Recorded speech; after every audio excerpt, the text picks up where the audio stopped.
بسم الله الرحمن الرحیم نحمده ونصلي على رسوله الكریم. پیغمبر صلی الله علیه وسلم کله به چې د قیامت ذکر کولو او د قیامت حالات به بینولو، نو به صحابه کرامو پیغمبر صلی الله علیه وسلم نه تاسو وکړل چې جی قیامت به کله رسی. نو پیغمبر صلی الله علیه وسلم به جواب دا ورکولو سچونه تاسو سوال کړه دا، یعنی پیغمبر صلی الله علیه وسلم زون په بری کیي اغه هم تاسو غوندې نه د خبر هغه ته پاتې نشته دا. البته د هغه کومي غاټي غاټي عالمي دي، نو څه کله دا عالمي ظاهري شي بیا پوښه چې قیامت رنږدې شو او روغللو. نو د قیامت علاماتونه ایوا علامات هغه هم ده څه امام مهدی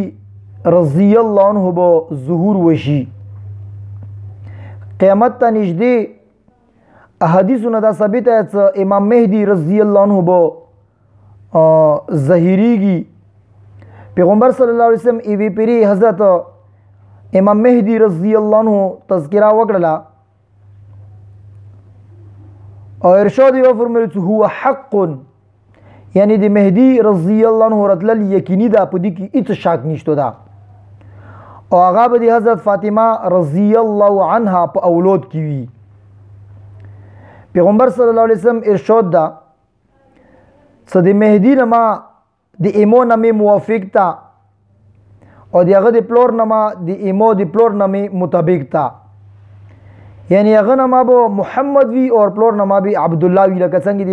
ایمو خپل نما محمد او د پلور نما عبد الله ده. پیغمبر صلی الله علیه وسلم فرمایي او امام مهدی رضی الله عنه پیدایش هغه په مدینه منوره کې بکیږي او د پیغمبر صلی الله علیه وسلم په خاندان کې بوي. مهدی رضی الله عنه دا به د مو خاندان نوی، پیغمبر صلی الله علیه وسلم فرمایي او د فاطمه رضی الله تعالی عنها په اولاد کې بوي. حضرت علی رضی الله عنه خپل زوی حضرت حسن رضی الله طرف ته وکتل وای فرمایي چې دای مو زوای سردار بوي، لکه څنګه پیغمبر صلی الله علیه وسلم د دینه مای خیدا او ان قریب ادي په نسل کې به یو سړی پیدا کیږي چې هغه نما به د پیغمبر صلی الله علیه وسلم د نامې د مطابق وي او دغه اخلاق او کردار د پیغمبر صلی الله علیه وسلم په شون دی وي، لیکن صورت او خلقت کې به مشابه نه وي سره. بیا ډیر اوږده کې صاحب بیان کړل هغه نه بعد ویل چې دغه امام مهدی چې کوم ده د په ځمکه کې عدل او انصاف رولي، یعنی د ځمکه به عدل او انصاف نه ډکوي. امام مهدی رضی الله عنه په باره کې خاندانی اعتبار سره فرمایي چې دو به حسنی او حسینی وي. دا ډول اقوال رغلی، البته رجح کول لغه ده چې د پلور طرف نه هغه به د حضرت حسن رضی الله په اولاد کې وي او د مور طرف نه اولاد صدو کوم ده ابدي حضرت حسین رضی الله په اولاد کې وي. پیغمبر صلی الله علیه وسلم ارشاد ده چې مهدی رضی الله عنه د مون ده او پړکیدون کې ټنډي ولبوي، روشنی صفو ټنډي ولبوي او د چاګي پیزي ولبوي. زمکه به عدل نه او انصاف نه ډکوي، لکه څنګه دینه مخکې به د زمکه د ظلم او زیاتی نه ډاکوي او دو به وو کولو پورې حکومت کوي. د دې څه وخت مقرر نه ده او نه دا بیان شو ده څه دو به کله رسي. البته څه علامات ذکر کړي شوي دي چې د هغو روشنۍ کې د دې راتلنې وخت اندازه به خپله ولګوي چې دو به کله رسي، او علامات چې د کوم مبینه وو دا د هغه راتلنې نه مخکې دا د علامات څه کله جوړ شي نه پوهېږي بس امام مهدي د راتلنو ټایم ده. څه کله ځمکې کې ظلم او فساد ډېر زیات شي او څلور طرفه نه عالم دنیا کې فتنې به پیلوي او د ځمکې په مخ باندې به یو کور هم فتنې نه نوي باچه. حضرت مهدی رضی الله عنه د زهرېدلو نه مخکې به بېدیني دوره قدر زیاته وي چې د الله کوونې والا خلک هغو به قتل کولی شي. خلک به خپله منځ کې په اختلاف کې وي، اضطراب کې وي او سختۍ به دوره زیات وي چې لکه څنګه تکه توره تېره وي همداسې به سختۍ هم زیاتې وي. او امام مهدی رضی اللہ عنہ ظهور به بالکل په اخر زمانی کې وي، یعنی څه کله قیامت بالکل نږدې شي او صرف لوی لوی نشانې به بکی پاتې وي. امام مهدي څه کله ظاهر شي نو د دې ظاهرېدلو ټایم به دغه وي چې یو ډېر پاکیزه انسان به قتل کړلی شي، چې هغه د پاکیزه انسان دی واجی نه څه دا چوک قتل کړی وي، دې په قتل باندې ځمکه او د اسمان والا خلک به ډېر زیات غوسې کې وي. دې وجې نه به بس بیا امام مهدي چې کوم دا هغه ظاهر شي. د ایوه خلیفه مر نه بعد څه کله بل خلیفه مقررولی شي، هغه په باره کې څه کله خلک اختلاف وکړي، یعنی اختلاف څه کله شروع کړي پوه شي بس امام مهدي رضی الله عنه برسي. او امام مهدي ظهور به د ذوالقعدې، یعنی امام مهدي چې کوم ظهور کېږي هغه به ذوالقعدې کې وي او عرب د څوره قبایل دي دا به راجمع شوي وي او په اندي کولې به حاجیان لوټ کوله هم شي او مینا کې نن به ډېر لوی جنګ وشي. هغه کې به خلک ډېر زیات قتل کړلی شي او وینه به ورکې تاله کړلی شي، تر دې پورې چې جمره عقبه دا به بالکل په وینو باندې سره وي او وینې به ورباندې بهیږي. نو امام مهدي خپله نماز کوم دغه محمد ابن عبدالله او دا به د اهل بیت خاندان نه وي، یعنی حسني خاندان سره دې تعلق ده. مشرق طرف نه به یوې تورې جنډې والا خلک راوځي او دا به رسي امام مهدي رضی الله عنه سره به شریکېږي. امام مهدي رضی الله عنه دا به بیعت کول نه خوښوي، خلک به دې سره په زبردستۍ باندې بیعت کوي. اور امام مهدي رضی الله عنه حجر اسود او مقام ابراهیم په منځ کې به دې سره خلک بیعت کوي. بیدا مقام ته به شام نه سفیانی خپل لښکر سره روشي او د بیدا مقام کې به هغو اټول یعنی په ځمکې به دې نوځي. بیدا مکې مکرمې اور مدینې منورې په منځ کې یو کلو میدان ده. اهل شام چې کوم ابدال دي او د اهل عراق چې کوم جمعتونه دي ته بروشي او دینه به بیعت کوي. پیغمبر صلی الله علیه وسلم ارشاد ده چې په تاسو کې کوم سړی په دې زمانې کې وي نو هغه ته پکار ده چې امام مهدي رضی الله عنه سره ضرور شامل شي. اگر که په واورې باندې په کش کېدلو او په خویدلو باندې تاسو ته تلل ویلې پیښه نه شي، ضرور په هغه باندې خوی کې په خپېلو باندې او په خویدلو باندې لوړ شي، غدي سره شریک شي. او پیغمبر صلی الله علیه وسلم ارشاد ده چې مشرق نه به څه خلک رسي چې هغه به امام مهدي علیه رضوان حکومت موافقت کوي او دا به مضبوطوي. ایوې موقع باندې پیغمبر صلی الله علیه وسلم ارشاد وفرمایلو چې ایمو د دې کورنۍ افراد چې کوم دي هغو دپاره الله پاک دنیا بجای اخرت خوښ کړی ده. یعنی پیغمبر صلی الله علیه وسلم فرمایي چې د مو د کورنۍ چې کوم خلک دي د هغو دپاره الله پاک بجای د دنیا اخرت یې خوښ کړی ده او د مو اهل بیتو کې به مو نه بعد دغو کې ازمایش به ورباندې سختي به ورباندې رسي، جلاوطني به ورباندې رسي، تر دې پورې چې مشرق طرف نه به یو قوم راشي چې هغو سره به توره جنډه ورسره وي او هغو به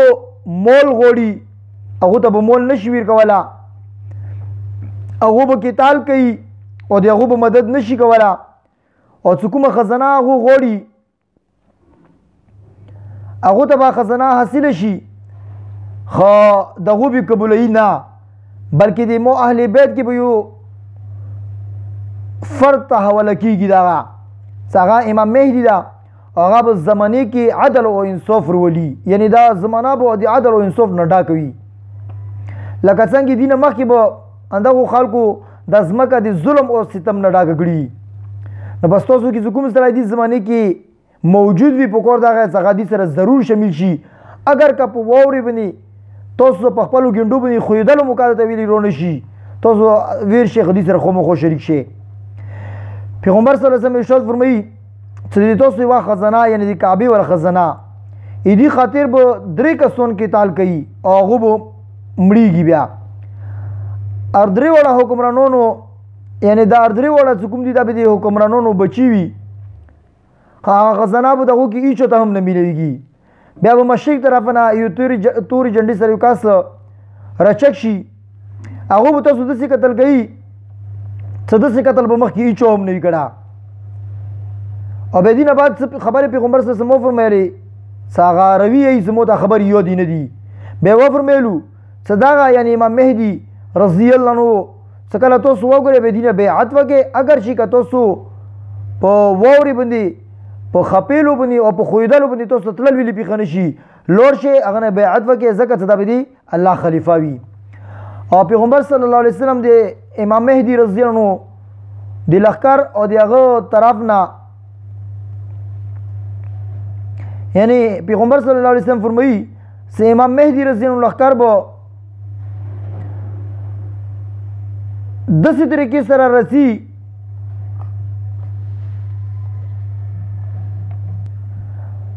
پیغمبر صلی الله علیه وسلم ارشاد وفرمایلو چې د امام مهدي رضی الله عنه والا لښکر هغه به دې طرف ته داسې تیزۍ سره رسی لکه میچکې اګبینه طرف ته یا اګبینه کې چې دغه کومه بچیڼه وه هغه طرف ته څنګه تیزۍ سره رسی همداسې به امام مهدي ته خپل لښکر تیزۍ سره رسی او هغه به ځمکه د عدل او انصاف نه ډکوي لکه څنګه مخکې به دې نه خلکو د ظلم او ستم نه ډاکه کړي وي. پیغمبر صلی الله علیه وسلم ارشاد فرمایي چې امو په امت کې یو کاس یعنی امام مهدي رضی الله عنه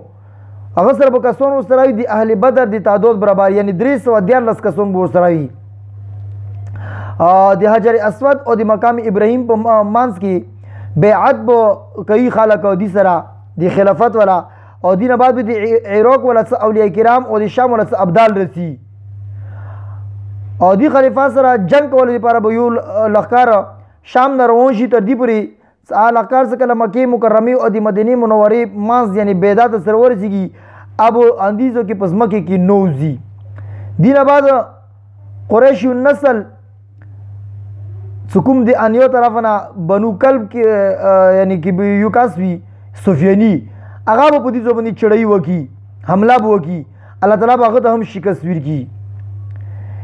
او د جنگ په دوران کې به دغو د ښځو خېټې تیري او بچي به ورته قتل کوي او د دې مقابلې دپاره به قبیله قیس سره خلک راجمع کېږي سفیاني به هغو سره هم جنګ وکړي او کثرت سره به خلک قتل کړي دوره پورې چې د مقتولین به دوره ډېر وي څه ایوا الګاډه به د دغو خلکو نه خالي نه وي هر ځای کې به لشونه پرته وي. او په دې دوران کې به د اهل بیت نه یو کاس یعنی امام مهدي رضی الله عنه د حرم نه ظاهر شي او سفیاني ته ذکر د دې اطلاع وشي نو هغه به خپل لښکر دې طرف ته جنگ دپاره راوستی او د دې لښکر ته به شکست میلو شي بیا به خپله باندې سفیاني د خپلو کسانو سره روان شي تر دې پورې چې مقام بیدا ته کله راورسېږي نو دا به ټول ځمکې کې ننوځي سوا د یو مخبر یعنی خبر ورکوونکی آب پاتې شي.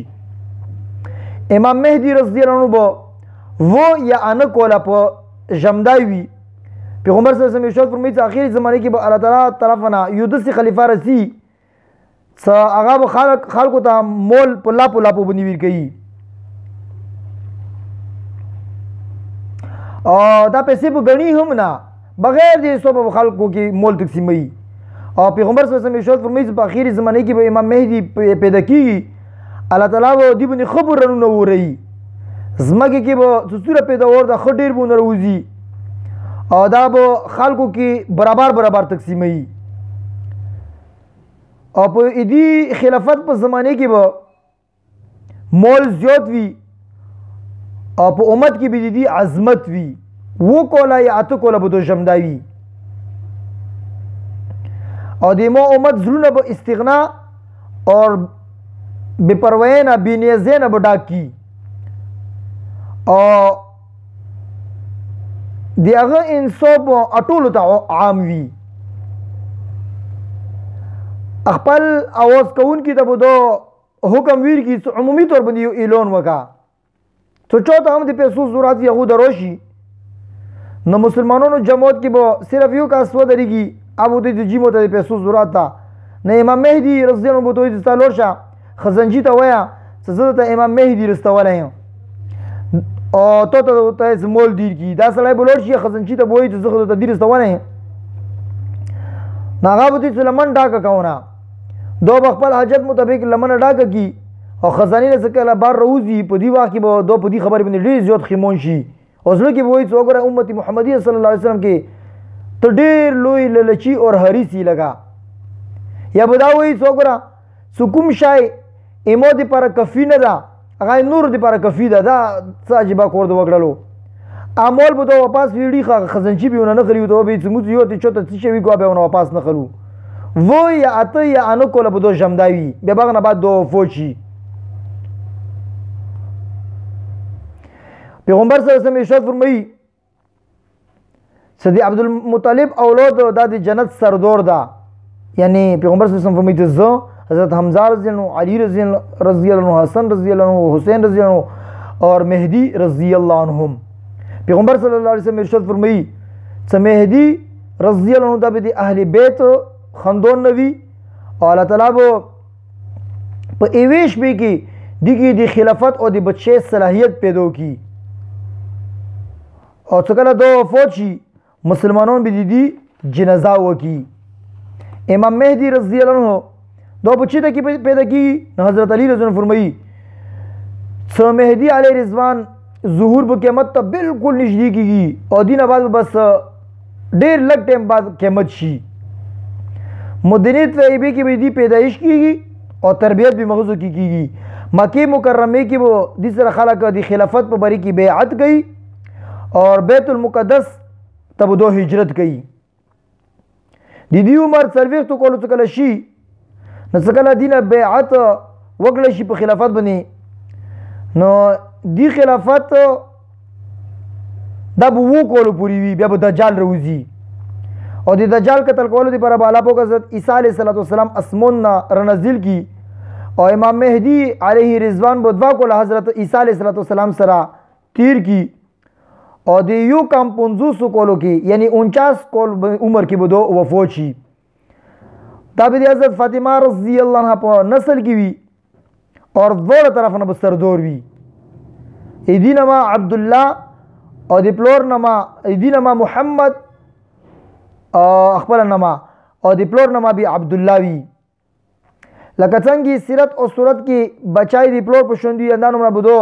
شکل او شبهات کې او اخلاقو کې د پیغمبر صلی الله علیه وسلم په شوندې وی هغه به پیغمبر نه وی او نه بغه باندې وحی نزلېږي او نه بغه د نبوت دوا کړی وی او دی په کفار سره دی وینې تلول ولا جنگونه کیږي او دی په زمانه کې به اړون دجال هم روزي هغه لخر دی دجال ولا